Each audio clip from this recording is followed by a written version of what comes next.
નમસ્કાર દર્શક મિત્રો, આપ જોઈ રહ્યા છો વિક્રમ ન્યૂઝ. હવે જોઈએ અગત્યના સમાચાર. ભવ્ય દાંડિયા રાસમાં તારક મહેતા કા ઉલ્ટા ચશ્માની ટીમ ખાસ ઉપસ્થિત રહી.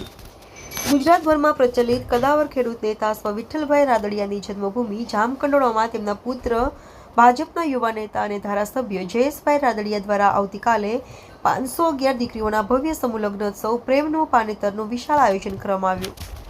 જામકંડોળા શાહી સમૂહ લગ્નમાં ધારાસભ્ય જયેશ રાદડિયા દ્વારા ભવ્ય દાંડિયા રાસનું આયોજન કરવામાં આવ્યું હતું. ગીતાબેન રબારીના સુરના તાલે ધારાસભ્ય જયેશ રાદડિયા તેમજ લલિત રાદડિયા ગરબે ઘૂમ્યા હતા. આ ઉપરાંત આ ભવ્ય દાંડિયા રાસમાં તારક મહેતા કા ઉલ્ટા ચશ્માની ટીમ દાંડિયા રાસમાં ખાસ ઉપસ્થિત રહ્યા હતા.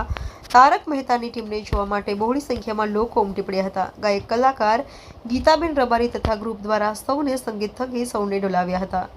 રિપોર્ટર ફિરોઝ જુનેજા, અભિક્રાઇમ ન્યૂઝ, ધોરાજી.